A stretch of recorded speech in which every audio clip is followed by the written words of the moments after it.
Assalamualaikum warahmatullahi wabarakatuh. Teman-teman mahasiswa, malam ini saya akan memaparkan tentang teknik dasar public speaking. Public speaking itu berasal dari bahasa Inggris yang terdiri dari dua kata, yaitu public and speaking. Public jika diartikan itu adalah umum, masyarakat umum, rakyat atau khalayak. Sedangkan speaking itu diartikan berbicara, dan jika diartikan sebagai kata sifat memiliki arti yang berbicara. Jadi public speaking itu adalah seni berkomunikasi yang dilakukan di depan umum secara lisan dalam rangka menyampaikan ide, gagasan, pesan, dan pendapat yang bertujuan untuk menginformasikan, mempengaruhi, bahkan menghibur audiens dengan metode dan struktur tertentu. Contoh public speaking itu misalnya pertama presentasi, kedua pidato, ketiga ceramah. Presentasi itu adalah berbicara atau berkomunikasi di depan umum untuk menyampaikan gagasan, ide, pemikiran, maupun materi sebagai narasumber atau pada kegiatan yang lainnya.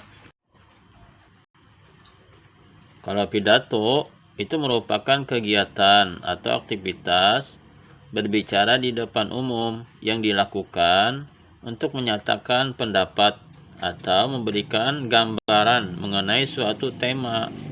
Jadi teks pidato berisi itu gagasan, pengetahuan, maupun pendapat terhadap suatu tema yang kemudian disampaikan di depan masyarakat umum. Kemudian ceramah itu adalah pidato oleh seseorang yang dilakukan di hadapan banyak pendengar mengenai suatu hal, pengetahuan, dan sebagainya. Adapun orang yang memberikan ceramah, nah ini disebut penceramah. Idealnya seorang penceramah itu memiliki wawasan pengetahuan yang luas, yang menguasai bidang maupun informasi yang terkait. Nah, sekarang beberapa cara untuk meningkatkan keterampilan public speaking kita. Pertama, itu adalah praktek secara rutin. Jadi, semakin sering Anda berbicara di depan publik, maka akan semakin mudah bagi Anda untuk melakukannya. Ya, sebagai bahan praktek, Anda dapat melakukan latihan berbicara di depan cermin atau merekam sendiri ketika berbicara agar dapat menilai diri kita sendiri sejauh mana memiliki kekuatan dan kelemahan dalam gaya bicara. Kemudian adalah persiapan dengan baik. Jadi sebelum kita memulai berbicara di depan publik, khususnya untuk pidato, ceramah ataupun presentasi, hendaklah lakukan persiapan dengan baik. Artinya kita mempelajari dulu topik yang disampaikan, siapkan kerangka atau metode yang akan digunakan. Jadi kumpulkan data dan fakta yang sesuai, dan perlu diperhatikan adalah menggunakan memperhatikan penampilan seperti pakaian yang dikenakan yang sesuai dengan acara dan publik yang dihadapi. Kemudian yang ketiga adalah fokus kepada audiens. Nah, ingatlah bahwa pada saat Anda berbicara bukan hanya untuk diri sendiri, tetapi juga ada audiens yang menyimak apa yang Anda bicarakan atau sampaikan, sehingga yang Anda sampaikan itu pun harus dapat dimengerti oleh audiens. Gunakan bahasa yang mudah dimengerti. Kemudian yang keempat, gunakan bahasa tubuh yang efektif. Penggunaan bahasa tubuh yang efektif akan meningkatkan rasa percaya diri pada saat berkomunikasi. Misalnya menggunakan gerakan tangan yang alami, tidak kaku, dan pastikan bahwa postur tubuh Anda itu menunjukkan rasa percaya diri. Yang kelima, itu revisi dan evaluasi. Nah, setelah kita selesai melakukan kegiatan public speaking, baik itu berupa pidato, presentasi, atau penceramah, maka sebaiknya kita melakukan review dan melakukan evaluasi agar dapat memperbaiki hal-hal yang tidak penting pada saat melakukan public speaking. Keenam, adalah bergabung dalam komunitas public speaking.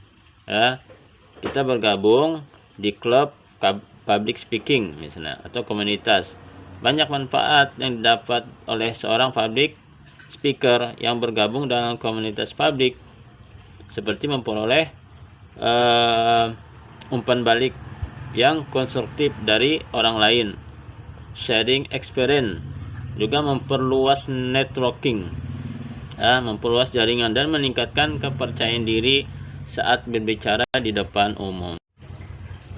Jadi kesimpulan yang saya sampaikan, public speaking itu adalah seni berkomunikasi yang dilakukan di depan umum secara lisan dalam rangka menyampaikan ide, gagasan, pesan, dan pendapat yang bertujuan untuk menginformasikan, mempengaruhi, bahkan menghibur audiens dengan metode dan struktur tertentu.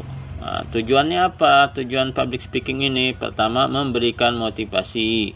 Kedua, menyampaikan informasi. Ketiga adalah mengendalikan situasi. Keempat, mempengaruhi audiens. Kelima, menghibur.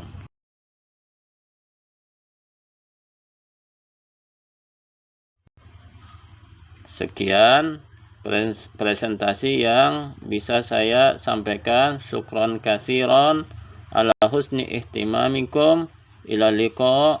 Assalamualaikum warahmatullahi wabarakatuh.